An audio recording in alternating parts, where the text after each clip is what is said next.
Saya ini kan digelari Pak, ustadznya polisi. Dibilangi ustadz plat merah. Satu-satunya ustadz yang digelari gaspol di polisi, Dasat Latif Pak. Kenapa? Karena saya mau mengajak para polisi masuk surga. Ini kan saya baca di medsos. Brimob rencananya mau dimasukkan ke kementerian ini. Lalu lintas dimasukkan ke Kementerian Perhubungan. Tidak diberikan lagi penyidikan. Kalau ini terjadi, wassalam.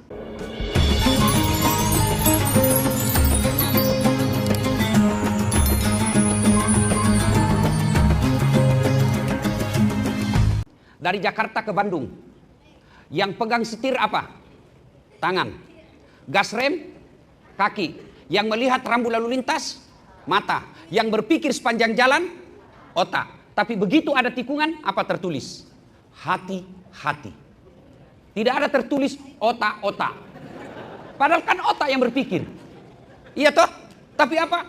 Hati-hati. Di kantor sini, yang menulis pengumuman, tangan. Yang melihat salah ketik, mata. Yang mencerda kalimat, ini benar, ini salah, otak. Tapi begitu ada pengumuman, apa kata announcer? Perhatian, perhatian. Tidak ada kata perotakan, perotakan. Itu berarti memang ini hati penentu. Maka pertanyaan buat kita, hati kita ini sehat atau sakit? Sehat atau sakit? Jangan dulu terlalu cepat menjawab. Yang penting adalah kita inventaris dulu. Kita tapis dulu. Apa saja sih penyakit hati ini? Penyakit hati sudah kita tahu. 1, 2, 3. Oh, saya kena nomor 3. Oh, saya nomor 1. Oh, ini kurang. Ini cuma 5, saya 9. Nah, pada kesempatan ini kita kumpul untuk mendengarkan penyakit-penyakit hati dengan harapan setelah kita tahu, kita obati kalau terkena dan kita bersyukur kalau tidak dan kita istiqomah. Nah, penyakit hati itu banyak sekali.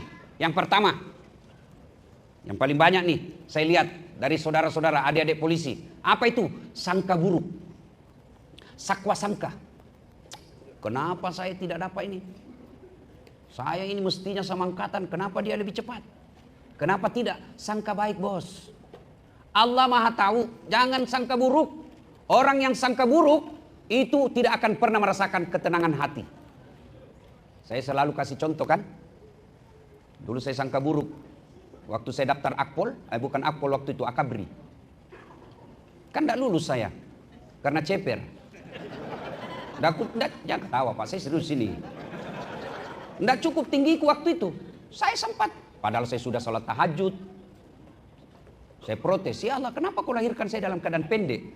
Kau tidak rugi jadi Tuhan kalau saya jadi tentara. Teman saya lulus Pak. Sekarang pangkatnya AKBP di Polda Sulawesi Barat, reserse, baret merah. Saya lulus pakai baret putih. Jadi Ustadz baret putih Pak. Alhamdulillah dengan baret putih yang saya pakai sekarang, mulai baret hitam sampai baret merah saya ceramai semua. Ini sangka baik. Sangka baik. Ada kawan saya jenderal, pindah tempat. Baru tahu hikmahnya setelah ada kejadian. Coba lihat. Inilah Allah kasih pesan. Coba kalau Bapak waktu itu masih di situ, pasti Bapak akan bisa jadi maki-makian. Allah tahu mana yang terbaik. Saya sudah ini memenuhi syarat. Kok tidak? Allah tahu bukan di situ yang terbaik. Allah itu bukan maha menganiaya, tapi maha pengasih. Allah itu bukan maha pelit, tapi maha pemberi. Kenapa Allah kasih kita? Karena Allah tahu ini tidak baik buat kamu. Makanya jangan sangka buruk. Begitu juga istri. Tidak pernah kau rasakan bahagia punya suami kalau sangka buruk. Tidak dijawab telepon, sangka baik. Telepon pagi-pagi tidak dijawab. Oh, berarti suamiku lagi sholat duha. Enak perasaan. Telepon lagi siang tidak dijawab. Oh, berarti lagi berjamaah ini sholat duhur. Asar ditelepon lagi, belum dijawab. Oh, ketinggalan HP-nya ini pasti. Begitu masuk WhatsApp teman, saya lihat suamimu bonceng cewek, cantik betul. Oh, berarti dia lagi nge-grab. Enak perasaan toh. Kalau sangka buruk, Allah tidak pernah bahagia. Ada orang suami istri Pak, sudah 5 tahun tidak punya anak. Begitu tahun ke-6, dia ke dokter. Periksa sama dokter, kata dokter, alhamdulillah ibu sudah terlambat 2 bulan. Senang dia telepon suaminya, bang, alhamdulillah saya sudah terlambat 2 bulan. Kata suaminya, alhamdulillah, tapi dek jangan cerita ya, malu lagi nanti kalau tidak jadi. Baik bang, rahasia berdua bang, oke. Beberapa hari kemudian datang petugas PLN. Assalamualaikum. Waalaikumsalam, kata istrinya. Siapa ya? PLN. Kenapa Pak? Ibu terlambat 2 bulan. Kenapa bisa dia tahu saya terlambat 2 bulan ini? Langsung dia sangka buruk kepada suaminya. Ini pasti ini lagi si gendut ini kurang ajar ini. Sudah dikasih tahu jangan cerita, malah dia yang cerita. Datang suaminya, Assalamualaikum sayang. Apa sayang? Kau pembohong. Apalagi maksudmu? Kenapa itu PLN tahu? Nah ini kan rahasia berdua. Bukan saya. Bohong. Suaminya marah Bu. Dia pergi ke PLN. Ada apa kau tahu istri saya terlambat 2 bulan? Apa urusanmu? Dia bilang, ada catatannya Pak. Ini terlambat 2 bulan. Ada apa kau catat? Hapus itu. Boleh Pak dihapus, tapi Bapak bayar dulu. Kalau saya tidak mau bayar, ya terpaksa punyanya Bapak diputus. Kalau punya aku diputus, apa dia pakai istriku di rumah? Ya terpaksa pakai lilin Pak. Ini sangka buruk. Makanya jangan pernah sangka buruk. Adik-adikku polisi sekalian, jangan kau sangka buruk. Allah pasti kasih yang terbaik. Kenapa sudah saatnya saya Kapolres? Belum tahu. Allah tahu bahwa nanti kalau kau Kapolres saat ini, pasti kau jadi masalah. Kenapa saya belum jenderal? Teman saya sudah pada jenderal. Allah tahu Bapak belum mampu pikul itu bintang. Sangka baik. Tidak ada orang yang bahagia kalau dia sangka buruk. Pekerjaan ini sangka baik. Kenapa saya tiba-tiba dimutasi, non job? Allah tahu itulah yang terbaik. Kalau ini dibaik Pak, semua akan jadi baik. Tidak pernah kita sangka buruk, pasti hati tenang. 2014 kan saya ikut juga pilih wali Pak Jenderal. Kalah tidak, cuma yang menang lebih banyak suaranya. Itu namanya sangka baik. Allah tahu, saat tidak usah kau jadi pejabat. Kalau kau jadi pejabat setengah mati kau hormat. Datang Kapolres, siap komandan. Datang Pak Jenderal, siap Pak Jenderal. Datang Gubernur, siap Pak Gubernur. Setengah mati kita hormat. Sekarang saya jadi ustadz. Dia yang hormat sama saya. Jangan pernah sangka buruk, sangka baik. Ini orang sangka buruk, penyakit hati. Yang kedua, mohon maaf. Jangan marah Pak ya, jangan marah. Ini gunanya dakwah. Apa itu? Sombong. Kita ini yang di dalam sebagai anggota reskrim punya potensi sombong. Tidak berarti otomatis ya, punya potensi. Ada peluang. Sombong. Apa itu sombong? Pakai barang mewah? Belum tentu. Bapak punya rezeki pakai baju krokodil, cabuaya. Itu rezekinya Bapak pakai. Cabuaya yang katanya kalau palsu buayanya kepalanya menghadap keluar.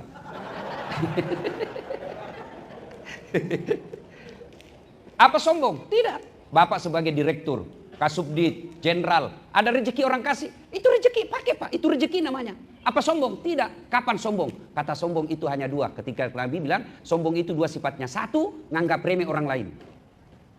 Apa kamu tahu? Kau kan junior saya. Saya lebih senior. Iya Bapak memang senior tapi otaknya Pentium 1. Ini junior tapi otaknya Pentium 5. Cepat loading Pak. Dinasihatin tidak mau. Oh itu sombong. Menolak kebenaran, nganggap remeh orang lain. Bapak pakai harga 2 juta. Boleh Pak rezeki. Kapan sombong? Krokodil. 2 juta ini. Kamu tidak bisa beli dek yang begini. Sombong. Yang kedua, dinasihatin sama anak buah. Pak, komandan, mohon izin komandan. Menurut pengalaman kami di lapangan, ini yang cocok. Tahu apa kamu? Sombong. Menolak kebenaran. Sombong tidak dicintai oleh Allah. Ada 10 temannya setan, kata Nabi. Salah satu diantaranya, ganiyun mutakabbir. Orang kaya yang sombong. Kaya apa saja, sombong, temannya setan. Kaya pangkat, pejabat, sombong, temannya setan. Kaya harta, hartawan, sombong, temannya setan. Tapi kalau kaya, punya pangkat, sombong, masih wajar. Orang bilang, ya wajarlah, kaya, pejabat, banyak anak buahnya, wajar dia sombong. Tapi temannya setan. Tapi yang lebih parah, sudah miskin, tidak ada jabatannya, tidak terkenal, sombong lagi. Bukan lagi kau temannya setan, kau sudah jadi setan. Jadi, sombong, jangan sombong Pak. Ya, berapa banyak terbukti di angkatan kita, mohon maaf Pak ya, seangkatan misalnya kita, sama-sama angkatan, dia lebih cepat dapat jabatan. Akhirnya dia remehkan seangkatannya. Esok berputar dunia. Tiba-tiba dia dapat jabatan. Pada saat itu, pasti Anda rasakan bagaimana akibat dari kesombongan itu. Apa yang kita mau sombongkan? Ini bapak-bapak yang di depan kita, bintang. Ingat, filosofi alam. Semakin terang matahari, itu berarti sudah siap gelap. Semakin gelap malam, itu berarti sudah siap pagi. Jadi adik-adikku kalau selama ini agak gelap rasanya hidup ini, berarti sudah siap terang. Kalau sudah terang sekali, berarti sudah siap gelap. Apa gelap? Pensiun. Pasti itu Pak. Mau bintang 1, bintang 2, bintang 3, naik bintang 4, pasti pensiun. Sudah pensiun, wabillahi taufiq wal hidayah. Bapak pensiun masih mau pakai bintang tongkat, anak gua bilang astagfirullah sudah sakit bapak ini. Kan Pak. Ya. Nah, jangan sombong. Ustadz, jangan sombong. Karena itu kata Nabi kan 4 itu yang menyebabkan orang datangnya sombong. 1, bertambahnya harta. 2, bertambahnya jabatan. 3, bertambahnya ilmu. 4, bertambahnya popularitas. Berkumpul ini temannya setan. Ustadz, ada bertambah ilmu. Ada ustadz sombong. Ada. Mana itu? Yang seolah-olah dia pemilik pemegang kunci surga dan neraka. Ada penceramah. Ada seperti itu. Dakwanya hanya menyerang. Dakwanya cuma menyakiti. Apa yang kita mau sombongkan sebagai penceramah? Saya selalu bilang, apa sih kehebatan saya saat latih? Tidak ada hebatnya saya kecuali karena ada penonton. Bayangkan kalau saya ceramah di sini tidak ada penonton. 2 jam berapi-api saya di sini hebat memaparkan, dan nonton lewat kabar reskrim. Sudah lama sakit itu anak. Jadi jangan sombong. Hanya satu yang boleh sombong, Allah Subhanahu wa taala. Kenapa? Malah salah satu nama Allah itu namanya Asmaul Husna, Al-Mutakabbir, yang maha sombong. Kenapa? Karena hanya Allah yang tak terbatas. Kalau kita semua terbatas, Pak. Ya, nih yang kedua, sombong. Yang ketiga, sebelumnya, puncak kesombongan melalaikan sholat. Saya kasih contoh, bapak-bapak, ibu-ibu, apa anggota tubuh kita yang paling terhormat? Apa Pak? Kepala. Bapak bercanda sama saya, pukul pantat masih senyum Pak. Dorong perut saya masih senyum. Pundak saya Bapak petupuk masih senyum. Tapi jangan coba-coba dorong kepala saya Pak. Kenapa? Harga diri. Apa yang paling hina di anggota tubuh kita? Kaki. Bapak kasih saya duit pakai kaki. Dasar 5 juta. Biar saya miskin bos, jangan kau hina saya. Kenapa? Kehinaan ada pada kaki. Tapi ketemu dengan Allah, kepalamu yang hebat, yang mulia ini, rendahkan seperti hinanya kakimu. Kenapa? Kau ketemu dengan Allah. Maka puncak kesombongan seorang manusia ketika dia tidak sujud. Saya biasa terharu lihat seorang jenderal dengan pakaian rapi, lengkap bintang, sujud di hadapan Allah. Jenderal tidak ada artinya ketika berhadapan dengan Allah Subhanahu wa taala.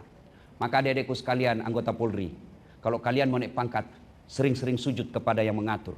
Tidak usah cari muka sama jenderalmu. Kau cari muka sama jenderal capek. Apalagi mau sekolah, cari muka kiri kanan, tidak usah. Allah sudah atur. Minta kepada Allah. Saya kasih gambaran paling gampang deh ini. Di sini para jenderal kan punya ajudan. Ya kan, adik-adik? Ada ajudannya semua ini pada jenderal. Begitu jenderal panggil ajudan, itu ajudan biar lagi duduk makan kacang, lompat dia Pak, siap komandan. Kalau perlu dia telan itu lagi bulat-bulat itu. Padahal ini para jenderal ada pensiunnya, ada mutasinya, takutnya anggotanya samanya. Ada enggak di sini ajudan dipanggil? Ajudan, tunggu dulu jenderal. Wah. Ajudan, Bapak enggak lihat sisimu. Wah. Hebat betul Pak. Iya toh? Lalu kenapa Zat yang Maha Kuasa memanggilmu? Hayya 'alas shalah. Apa jawaban kita? Tunggu. Cukup panggilan Allah 1 kali? Tidak, dia ulang itu 2 kali. Hayya 'alas shalah, sini. Belum datang, dia panggil lagi. Ditingkatkan panggilan Allah menjadi lebih mulia. Apa panggilan Allah yang ketiga kalinya? Hayya 'alal falah. Ada tahu itu hayya 'alal falah? Sini saya kasih kamu yang kamu minta. Itu makna hayya 'alal falah. Saya berikan kamu kemenangan. Ya Allah kasih saya tempat yang baik. Ya Allah wujudkan cita-citaku. Ya Allah tambahkan hartaku. Allah dengar. Sini kalau gitu. Hayya 'alal falah itu maknanya sini saya kasih kamu apa yang kamu minta. Tapi apa jawaban kita? Tunggu. Lagi meeting. Tunggu. Komandan aja kita tidak mampu katakan tunggu. Ini hebatnya Tuhannya disuruh nunggu. Dari subuh sampai isya suruh nunggu, tidak datang-datang. Wajar. 20 tahun kau jadi anggota Polri tidak bisa lepas dari kredit. Datanglah kepada Allah. Sholat. Daripada cari muka. Tidak usah jawab saya, tidak usah jawab. Dalam hati saja. Ketika bapak-bapak ingin hajat besar, pernah tidak melakukan sholat tahajud 40 malam berturut-turut? Itu aja dulu. Ketika mau sekolah, mau naik pangkat, mau dapat jabatan yang kita anggap baik, pernah enggak sholat tahajud 40 malam berturut-turut? Enggak usah 40 deh, 10 malam aja dulu. Pernah enggak? Kita minta.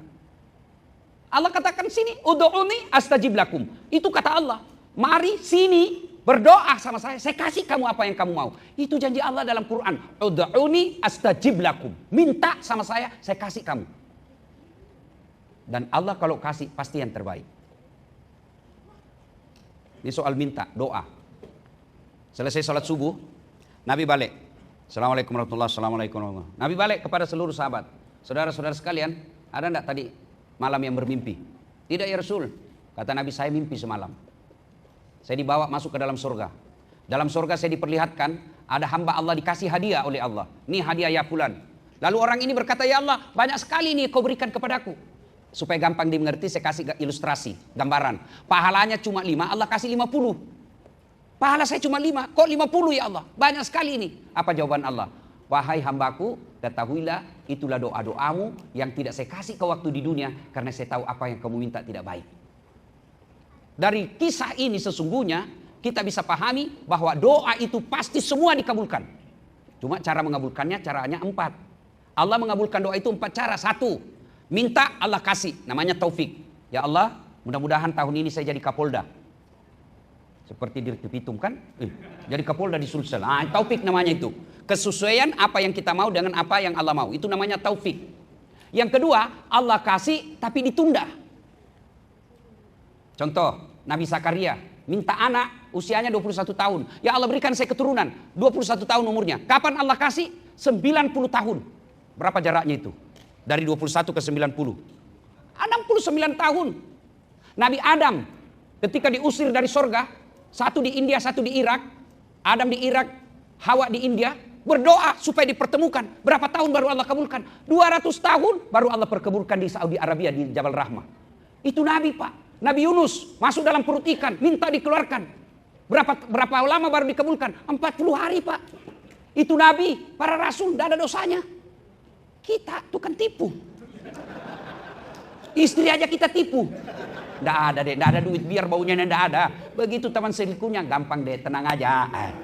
Berdoa malam mau dikasih besok, pret. Itu Nabi. Allah kabulkan tapi ditunda. Yang kedua, bentuk pengabulan doa Allah. Allah kabulkan tapi dalam bentuk lain. Saya minta waktu itu akabri. Allah kabulkan jadi ustadz saja. Allah kabulkan tapi dalam bentuk lain. Contoh sederhana. Bapak-bapak punya anak 11 tahun. Minta dibelikan motor besar. Dibelikan tidak? Tidak. Apa karena tidak sayang? Justru karena sayangnya tidak dikasih. Kenapa? Bahaya kalau. Nah saya tidak belikan kau motor. Nah saya belikan kau laptop. Allah kasih dalam bentuk yang lain dan lebih bermanfaat. Yang keempat, Allah kabulkan tapi nanti di akhirat. Maknanya semua doa pasti Allah kabulkan. Nah, Bapak, saudara-saudara sekalian, kesombongan puncaknya adalah melalaikan sholat.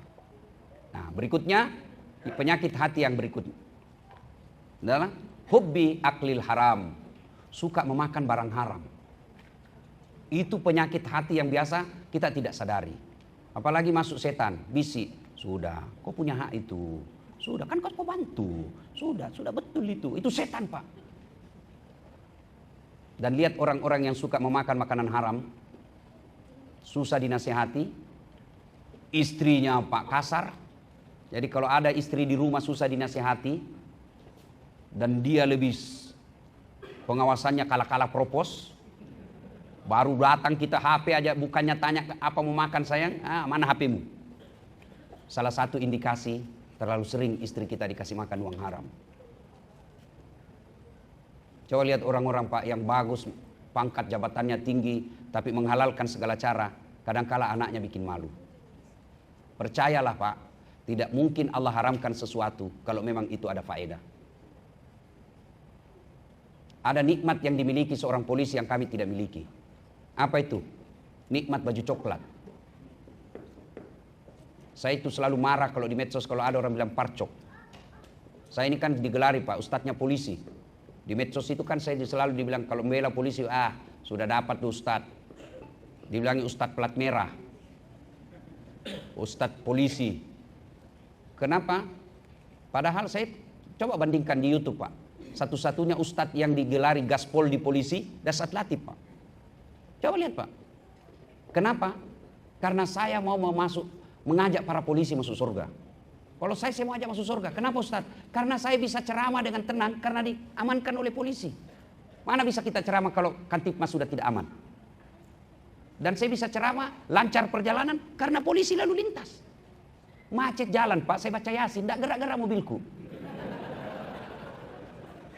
Saya tambah ayat kursi, makin macet. Tapi begitu datang polisi lalu lintas, lancar Pak. Maka sebaik-baik kita jadikan nikmat baju coklat. Apa maksudnya Ustaz? Saya Pak, bapak-bapak polisi, boleh pakai peci begini, boleh Pak. Bapak pakai gamis begini, boleh. Pakai sarung begini, boleh Pak. Malah orang senang, kombes itu. Tapi penampilannya kayak mubalik, mantap. Tapi coba kalau saya pakai bajunya Bapak. Ditangkap saya Pak, polisi gadungan. Itulah nikmatnya jadi polisi. Nikmat yang kami tidak bisa. Dalam jabatan Pak, ini tidak apa-apa saya sampaikan. Supaya koreksi buat kita. Dalam jabatan sipil tidak boleh masuk di Mabes Pak.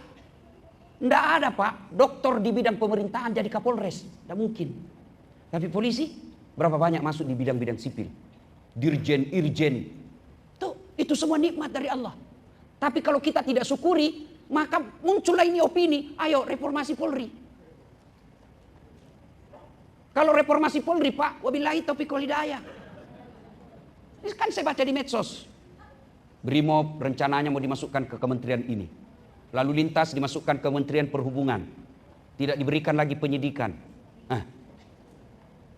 Kalau ini terjadi, wassalam. Nanti Bapak disamakan Satpol PP. Maka tidak ada kecuali profesionalisme. Itulah presisi. Mohon maaf Pak ya, jangan marah Pak. Karena kalau tidak disyukuri ini di jabatan, maka Allah akan cabut nikmat itu. Kalau sudah dicabut, kita sendiri yang rugi. Tapi kapan polisi presisi, maka pekerjaan Bapak polisi di dunia, polisi pula di akhirat kelak. Nah, ini gunanya pengajian.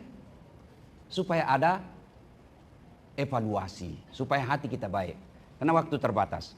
Nah, banyak sekali penyakit hati, tapi tidak usah dijelaskan.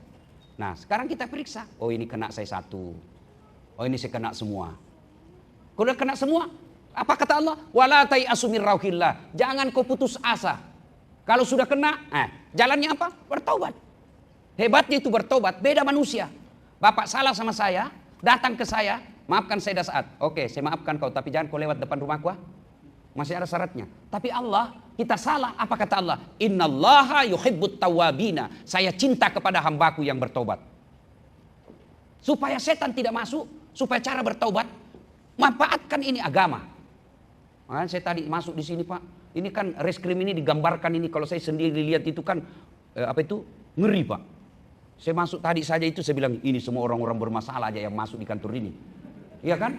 Makin tinggi masalahnya, makin banyak dia masuk ke sini. Tapi begitu saya masuk, tambah kaget lagi saya Pak. Ada di situ masuk, tertulis buaya. Ada kan dia ada di tertulis buaya Pak. Saya tanya apa ini buaya? Pembunuhan dan penganiayaan. Oh, saya kira buaya darat. Lalu kapan kita cas? Khotbah Jumat aja. Itu pun kalau Bapak tidak terlambat datang. Rata-rata kita ini kan paling terlambat datang, paling cepat pulang. Orang khotbah Bapak tidur. Mau masuk surga, kok kira ada orang dalam? Tidak pernah dengar dakwah, itulah dakwah. Nah, acara seperti ini ngecas. Sudah ini Pak, dengar dakwah, itu menurut Quran, dua sikap kita. Sikap pertama, dia terima. Apa kata Quran? Innamal mu'minuna alladzina idza dzukirallah wajilat qulubuhum wa idza tuliyat alaihim ayatuhum sadathum imanan. Apabila dia sudah dengar dakwah, bergetar hatinya, bertambah imannya. Oh, betul itu kata Ustadz tadi. 3 dijelaskan, saya kena 3-tiganya. Insyaallah saya akan memperbaiki diri. Bapak masuk beriman. Sebaliknya, sikap kedua,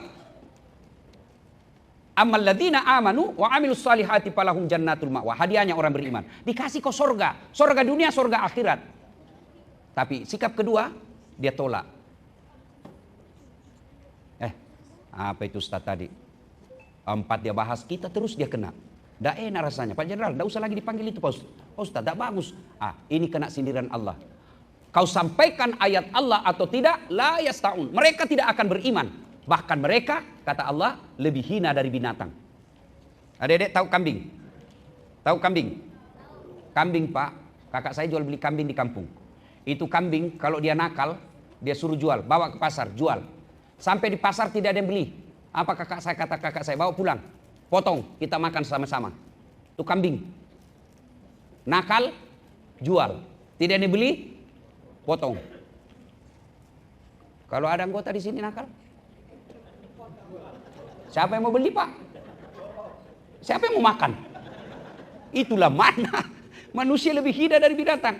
Maka kita tidak mau seperti itu, maka kita hadir di pengajian seperti ini agar kita tidak menjadi lebih hina dari binatang.